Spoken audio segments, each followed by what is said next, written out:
This morning, I was thinking about permission and the concept of permission and how it's so hard to give ourselves permission.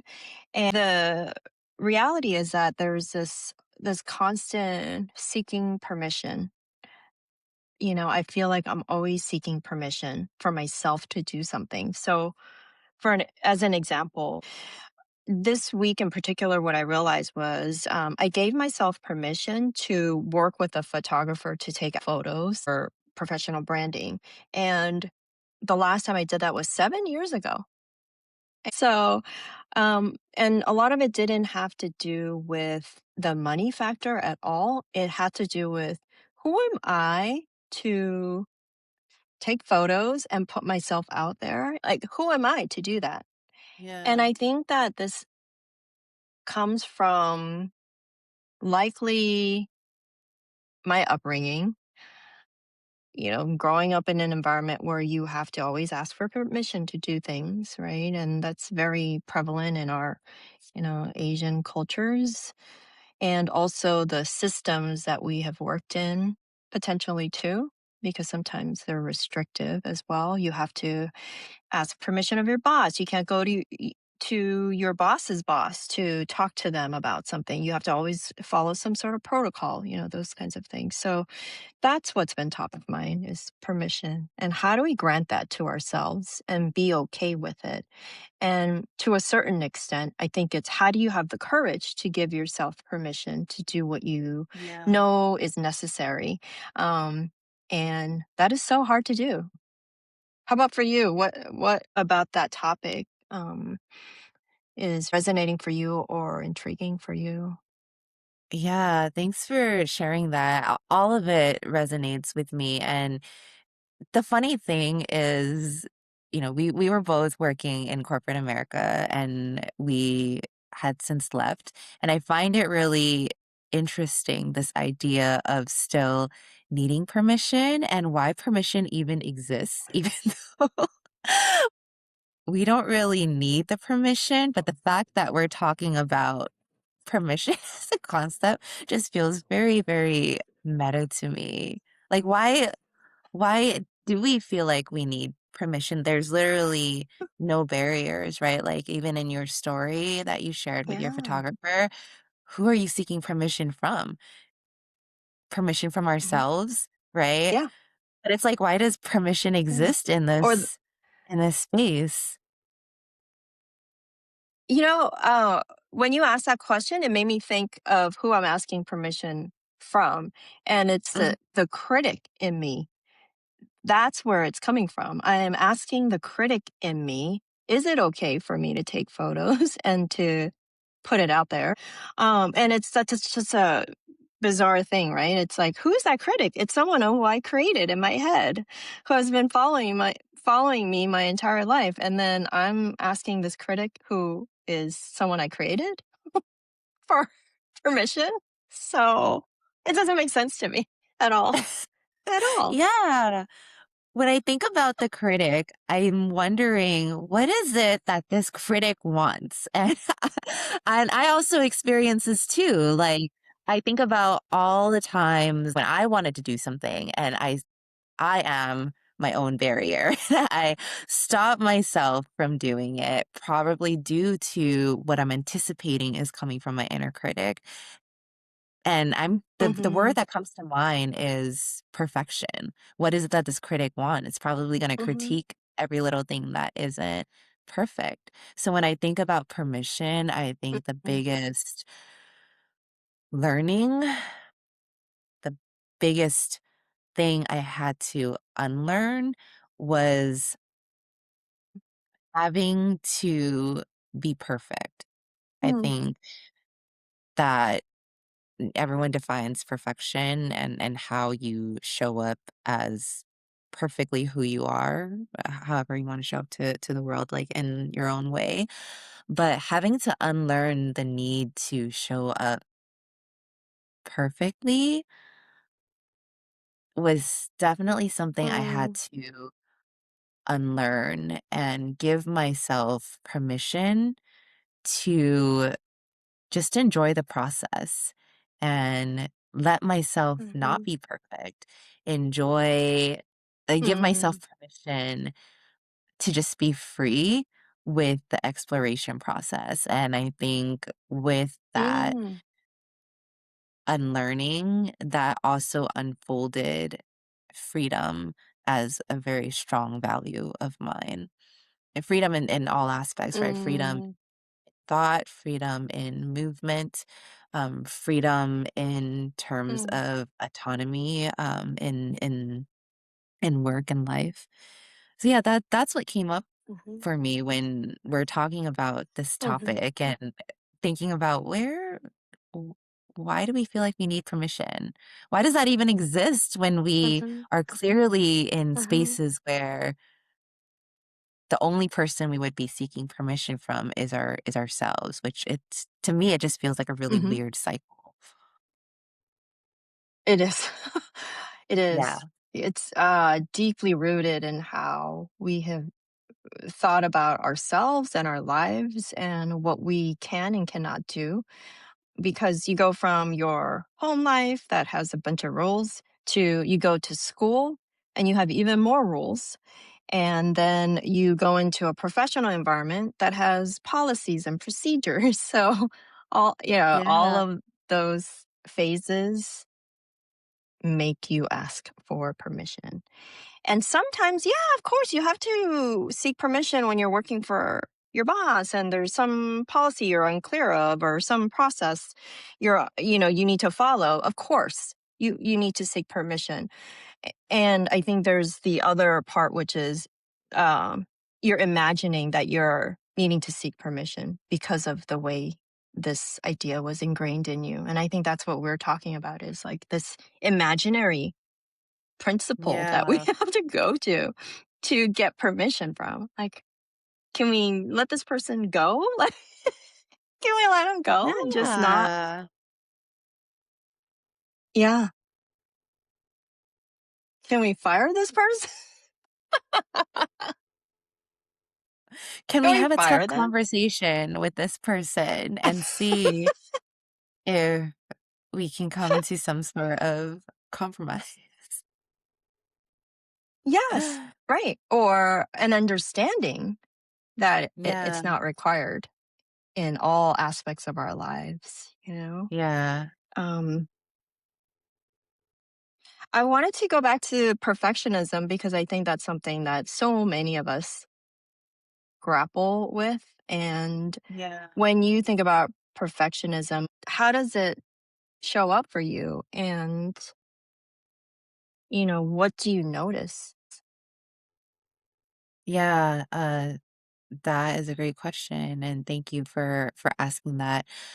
When I think about perfection, I know that education was always a top priority, and coming home with good grades, which, I was not a straight A, not a straight A student, but I think that that was always a goal, and I think even if it was a joke, or, "Oh, you only got an A minus," like, what is that compared to, like, "Why didn't you bring home an A plus?" I feel like things like comments like that feed into this idea of perfection, right? And how we need to be perceived. I also know that I'm constantly thinking about what is the most appropriate way to show up in this environment. And I think that there are benefits in terms of being really thoughtful in how maybe you might have a conversation with someone or thoughtful to the space that you're walking into. But I think that there's a balance that needs to happen where it doesn't stifle the ability to progress or move forward with whatever it is that you're trying to do. Yeah. Hmm. That's a hard thing to do because then you feel like everything needs to be wrapped up nicely into a Mhm. nice bow and that there isn't any like crinkled corners on that package that you're trying to present on behalf of yourself, your family, your legacy, your ancestors, all of that, right? It's a lot. It is a lot Yeah, of yeah, responsibility.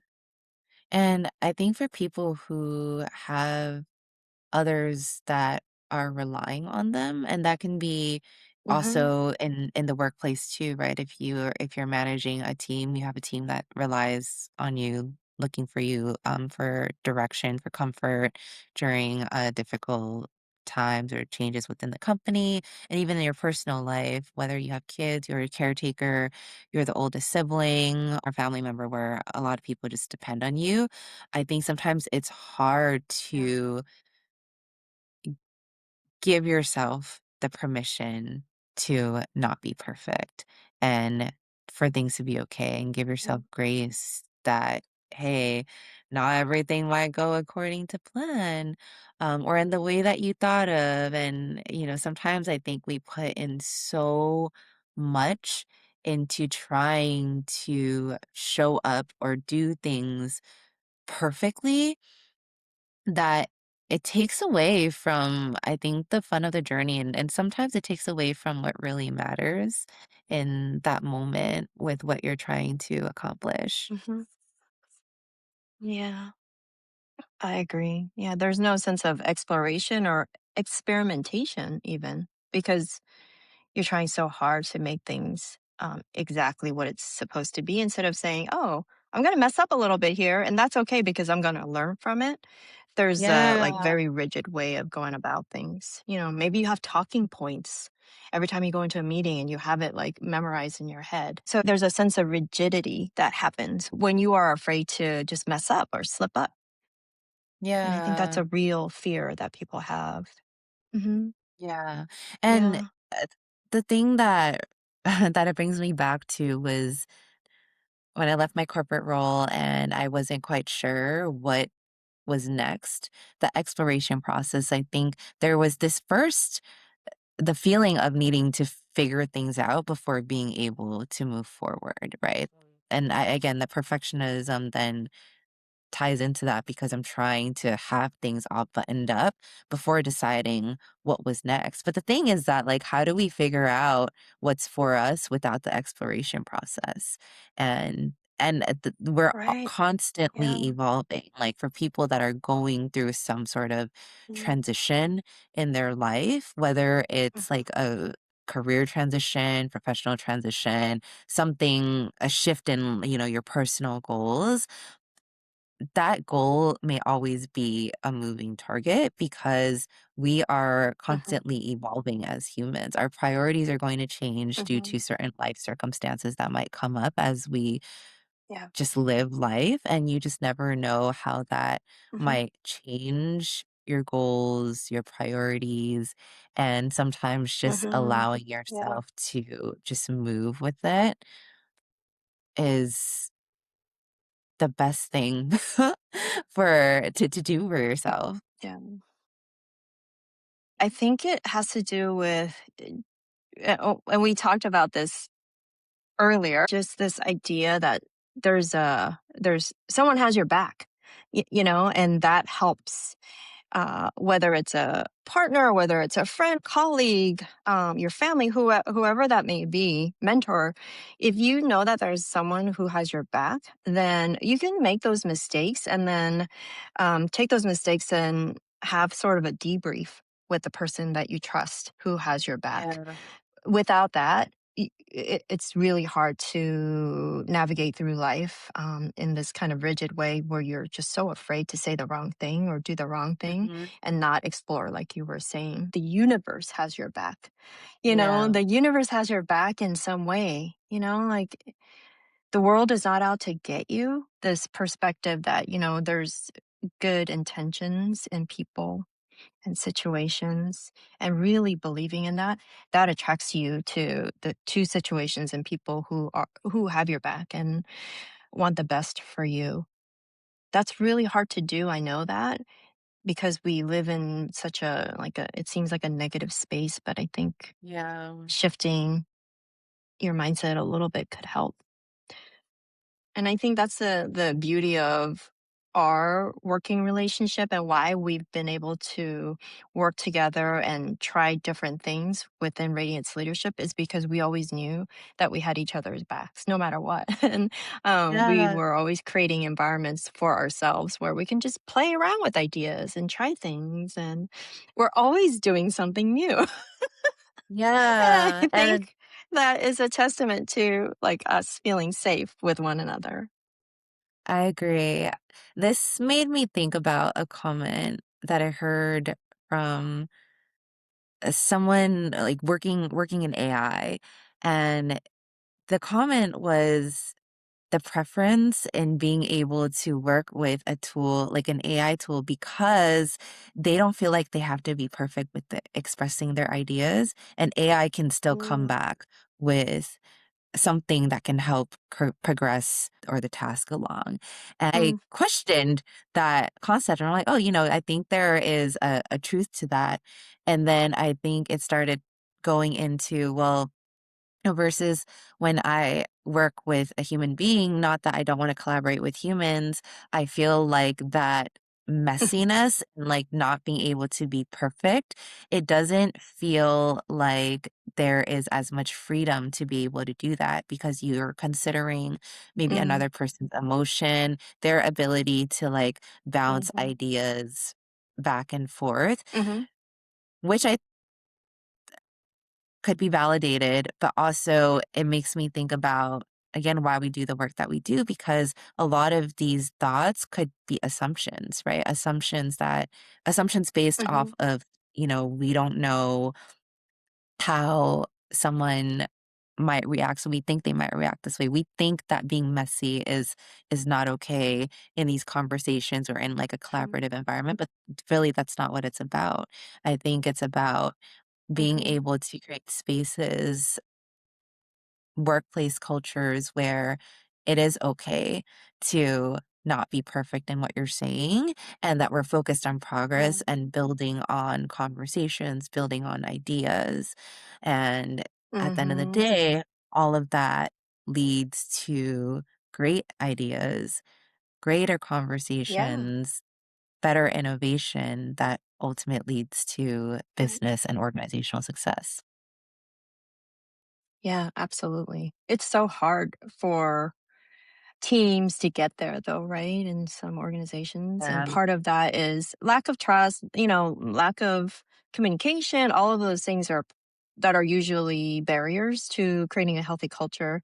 And I wonder if part of the issue is that there hasn't been something set up amongst the group. Meaning, Yeah. so for example, for us, I feel like when we started our work together, there was a kind of a psychological contract, in that how we were going to work with each other. We didn't have to have like a set of like rules or a team charter necessarily. It was more like something like our values mirrored each other. We were going to always be collaborative. We were going to like use active listening. We were always going to hear each other out and build upon each other's ideas. And I think that's where the psychological contract happened without us even like saying, oh, let's do a psychological contract. You know what I mean? So Yeah. and I think that's what helps us to have the work environment that we do have together. And as a result of how we work together, we're hoping that we can help other companies and teams and leaders to do the same. Create a sandbox where people can play and try Yeah, things and be okay, be courageous, and come up with bright new ideas and try them out. exactly. Exactly. I don't know if this is a conversation for next time, but the idea of psychological contract, I think it definitely subconsciously existed between you and I. But let's say we were to take this into the workplace, Oh. how does that apply? Like is that something that can be systematized? Is it especially if you are considering teams of larger than just 2 people. Mhm. Yeah. Yeah. I think that would be a great conversation to come Yeah, back to next time. yeah. And And the answer is yes. You Mhm. can systematize and in a way where you're not saying, here's a psychological contract that we're all signing. That would Yeah. be very awkward and not Yeah. received well. But, I think there is a way to do that. And we'll talk about it the next time we meet. Yeah. Okay. Thank you, Jan. This was great. It was nice to hear what This is was top of great. mind for you this week. It was led to a lot. And I know there's a lot I more. know it did. I hope that we can continue to have these top of mind Yeah. conversations in the future. Thank Yeah. you, Leona. Same. Thank you. Thank you, Jan.